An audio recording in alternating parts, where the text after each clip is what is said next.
current times. So one of the things we're doing right now for a customer is we're offering special operational monitoring for 3 weeks for free for a large bank.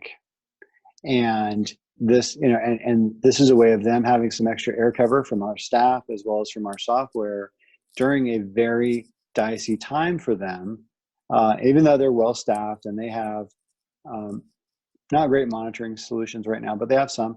But we're offering that to help them out, and we truly want to help them as a business partner. But then it also opens the door for us in the future because we got to show them how we really can help. And so it was a perfect illustration. So we kind of took the context of the times and sort of married answers between what the customer is experiencing and what we do, and we married those together, right? So if you can look for a way to harmonize what the customer is going, and that's not just during a viral no, yeah. But if you can do that where there's a tie-in and you can help a customer solve that problem too and make yourself bigger for them, I think that's really good. So we did that in that one particular incident, and it may not shoehorn into every account. We're exploring 2 others right now to do that with, out of dozens of projects. So it won't fit everybody, but that's relatable, it's helpful, and it's a win-win because, they may want to keep us after the 3 weeks. Yeah. In business, when you're, and it doesn't really matter if you're doing B2B or B2C, but we are a guide to the answer to their problems. And what happens is many brands, in my opinion, they try to put themselves out there like, I'm the answer, and you are the answer, but you need to guide them to the answer as opposed to saying, I'm the hero that saves the day. Because everybody, Donald Miller, Love him. He talks about all the time is that we're the guide, not the hero. Because everybody wakes up and they're a hero every single day. Every day you say, how am I going to win today? And so when I'm talking to the other person on the other end of the line, they want to win, right? Well, the way they win is by having them come on board with us. And so if I'm trying to come across like I'm going to win, then right now we're competing to win. And that person on the other end of the line says, is this person competing against me? Because I'd like to buy their solution, but they just keep getting in the way. And so then at the end of the day, it's us just saying, again, where's your need? How can I point it? Oh, we do this well, but see how this could help you? It always goes back to them. This helps you. This is going to fix your problem. It's never saying, I'm number one. It's saying, us working together makes you number one. Mm-hmm. So being the guide. All of what you just talked about. It's good. Being the guide. Love it. Yeah. So. I think for, what I've experienced in the past during these times, there was a few days where we didn't call customers, maybe about 3 days after 9/11, for example. And we just were it was just too sensitive. So I think, you like to talk about branding. I do think it's important the way people brand themselves right now. So for example, if you are the CEO or you're the marketing VP who's sending out a message, that's a time waster and you're spamming your customers like we're still open, or some sort of message. And we're all getting a lot of those right now. And they tend to be more self-promoting.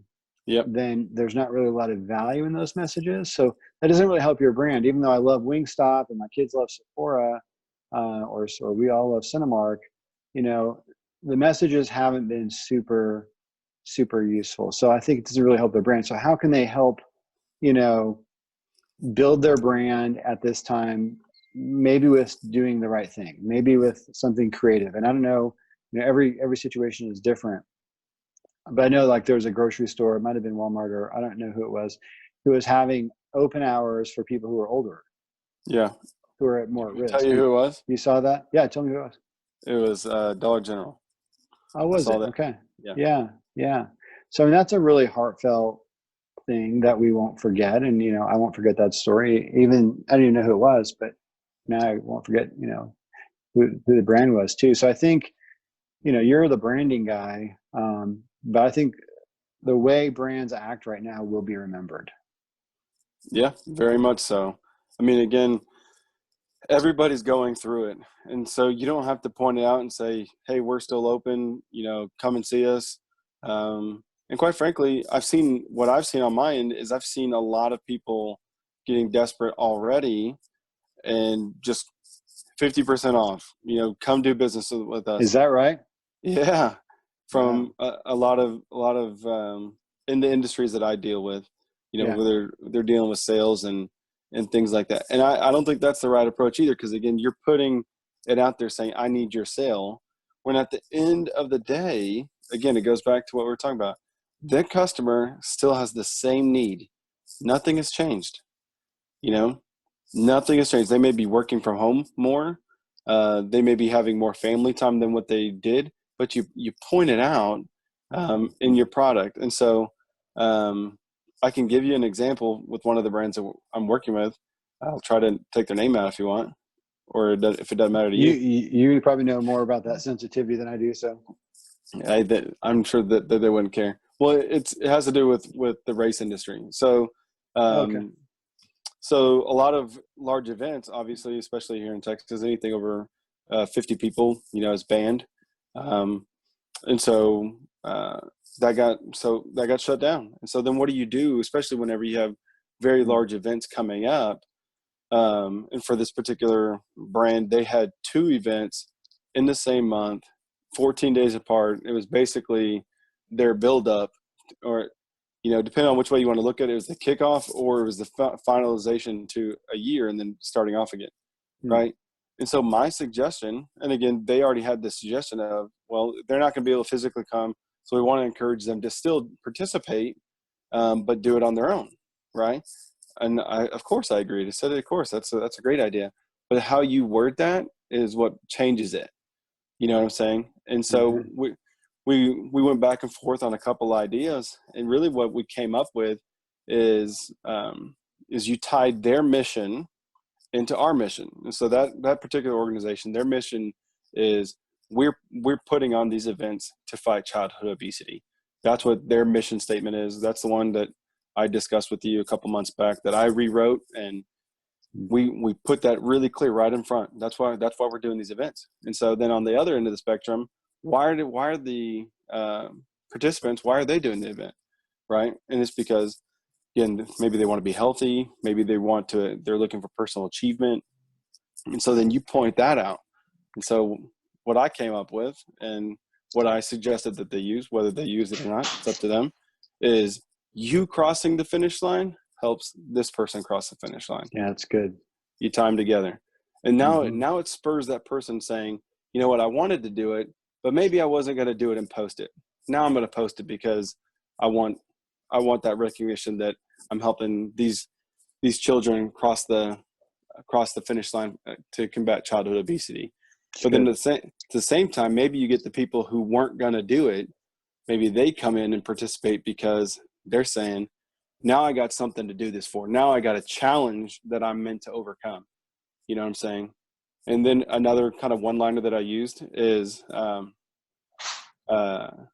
nothing can stop a PR. A personal record. Yeah. Yeah, you can go get a personal record right now. And then what happens is when you do it virtual, they send you all the gear and attire and things like that. Once you complete it, you just basically have to send a picture and just saying you complete it. But it's at the same time, it's a call to action, but it ties in both aspects. I still have my issue, but I'm sensitive with your issue first. That's cool. Yeah, it's good. Makes sense? Yeah, and I think it does make sense. And what I boil that down to for other industries and other companies is it's a time to really take a step back and be creative. Yeah. And kind of rework things and kind of create new solutions. I mean, I've heard of things like virtual 5Ks before and virtual, runs and all that kind of stuff before. So for that company, there are some, it sounds like you might be tapping into that idea already. But whatever your industry is, I bet if you sort of took a step back and thought about it a little bit, you could find a way to serve customers at this time, or create a new market or create a differentiator for yourself. So I think it just takes a little bit of taking a step back and thinking and kind of brainstorming. What's an industry that you used to work in that's not where you're currently at? And let's brainstorm one real quick.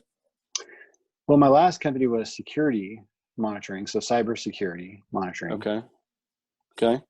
For And large so businesses? I know a lot of them were mid-size, actually. Okay. I had a few large, mid to large, I would say. A lot of mid Okay. though. Okay. All right. And so when you got these mid to large size, I'm assuming they're global companies that you're working with, or were they mainly U.S.? Some were, yeah. I mean, it was a real mix. Like I had one that does nothing but cardiac testing, Okay. and you would be aware of the brand. Yeah. In DFW especially, but there's probably 12 clinics. I mean, it's a nice mid-sized company, and cybersecurity isn't probably their first thing on their list, but it's important for sure. That was a particular brand. We had another one who did distribution of electrical parts over somewhere in North Texas, and they are a larger company. Was So it more on like electric. the payment side, or was it like where's the Uh, set? the electrical parts is more like cables and wires kind of stuff, and like transformers, and I didn't even look into what they sell, but I mean it's electrical distributors is what they sold. What's your product, your cybersecurity product for Oh, okay. them? Yeah, so for them we had basically three products. We could monitor three different aspects of their computers and their servers and their network, so three different kind of sides of it that altogether, if they bought all three, would be a pretty decent detection of cyber security events for sure. Okay. Kind of a managed service. Right. And so their need was always there, no matter what the Yeah, circumstance was. And again, even in the instance like you talked about with 9/11 or 2008 or what's going on now, the the need may be even more heightened because there are desperate people out there who are looking to do things the non-ethical way. yeah. And so it's pointing that out and saying, hey, you still had this need, but now it may be even more of a need than what you thought it was. And so let's focus in on how we Mm. can fix your need. And you're just um, whenever I'm talking to people, I'm just saying I'm trying to dig into that wound, not to be hurtful, because you got to be able to physically point it out and say, Yeah. here's your problem. And when I get off the phone with you, if we haven't solved it, it's still there. Hmm. And it's not. And again, I'm not being a jerk. You still have these threats. You still have potential things that can happen, and the safety and security of your customer needs to be one. And isn't number one. It's important because some of these distractions that happen to business literally are distracting them away from what's important. And a place like this, heart scanner, company, um, they obviously have very sensitive data on people that could affect their Yeah, lives, their careers, their hireability. Who knows what it could affect if yeah, the data got out. And hackers are constantly trying to hack medical, because medical records are actually worth more in the dark web than even financial records are. Actually, it's a little known wow, fact. Yeah. So if you're so worried about, for example, coronavirus, and your staff is short and people are calling in because they have to stay home with their kids, it might not be urgent to install a cybersecurity solution, but yet having something watching your back so you can let people focus on their kids or on other things actually could be quite important. So like you said, sort of like reminding them of their pain, reminding them of what's important, pulling them out of the fray of the urgent thing into kind of back to the important thing. And as sales, what we're offering is to actually help you with hmm some of those important things. So sometimes you can focus on some of the urgent stuff or some of the important stuff as well. So in this case, cybersecurity, I mean, the hackers just tried to go after some of our government. I think the CDC, I can't remember which branch they went after, but literally trying to hinder our viral defense right now. It just happened like 1 or 2 days ago. I think yesterday, at least it was reported. And so hackers don't sleep. And if we can make sure to have, someone like my last company, watching your back so you can go focus on scanning hearts and taking care of kids, and that kind of thing, I think it really makes a difference. So I do like what you're saying, which is, reminding people of their pain and reminding them of the solution to the pain as well. Yeah. Yeah. So it's simple enough. I mean, just like that, without knowing, the individual's personal need, personal pain, you just hit the overall pain, but again, the point of the relationship in sales is to find out, that information, and not to, you're not wielding it to hurt somebody. You're wielding it to solve their problem. That's really it. They're looking for somebody. All of us are in all industries. We're looking for somebody to solve our problems every single day. Agree. Doesn't matter if I walk into a restaurant to go get something, I want them to solve my problem of I'm hungry, and I would like it to be hot, and or whatever it is, and I'd like it to be quick, and so I want you to solve my problem, but whenever I come to order food, if all you do instead of take my order, you're touting about how good your food is, and it's like, will you just take my order, please? I'm coming to you. I'm telling you, this is my area that I want you to help me with, and many salespeople combat and they go round and round. That's why we don't get sales. That makes sense? And it does make sense. And I think we forget to listen as well. Oh yeah. Yeah. We really do. Sherry Levitin just had a post on LinkedIn that was pretty good. She talked about listening.